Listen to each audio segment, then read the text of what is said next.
One of the most rewarding things about doing what I've been doing here on the channel is the duration. I've been covering the industry. While it's not long compared to some, I've been here long enough to see airlines at their lowest, and now some of those said airlines recovering, and it's truly a beautiful sight.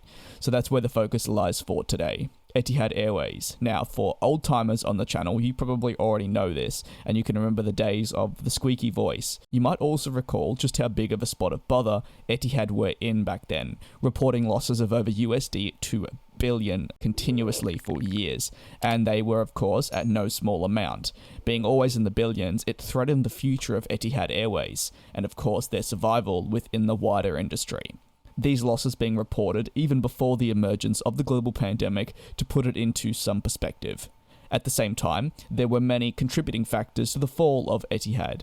One of those critical catalysts involved was a mass spending spree towards the early part of the 2010s for aircraft that ultimately the airline didn't need later down the line. It involved therefore a lot of restructuring to orders and much more, but the damage was done, and people will say that mistakes are often costly, but this one indeed was costly. Now, however, Etihad Airways has announced its financial and operating results for the first half of the 2022 calendar year, and it's put a smile on my face and probably yours too, with the airline announcing a record-breaking core operating profit of some US $296 million. This result came even despite the high rise in fuel costs that was calculated to be up some 60% over the same period the year prior.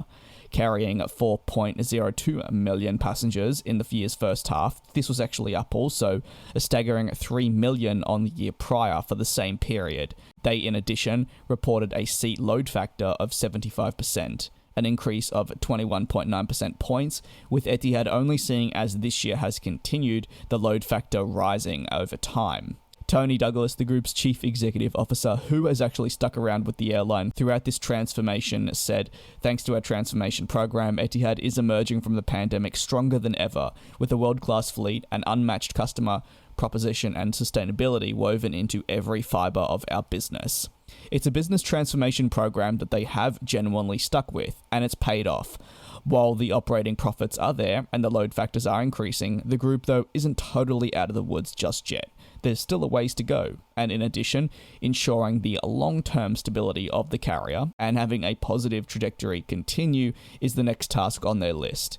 With an industry that is battling supply chain issues, many staff shortages, and therefore staff walkouts, and the increasing general cost to operate, they'll be facing their challenges. But I think one thing we can say is they will do so with a renewed lease of confidence, following the successful implementation of their transformational program over the past 5 years or so. Of course, coming far sooner than many people predicted.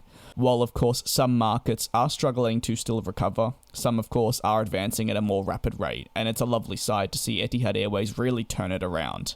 To Daniel, Al-Walid, Eric, Jam, the FlashCubing, Neil, Don Stefan, Jaden Cooper, thank you very much for being cabin crew members. Now, if you have any thoughts on coverage over at Etihad Airways and their transformation to now reporting record operating profits, well, let me know down below in the comments. Thanks for watching, and I will see you next time.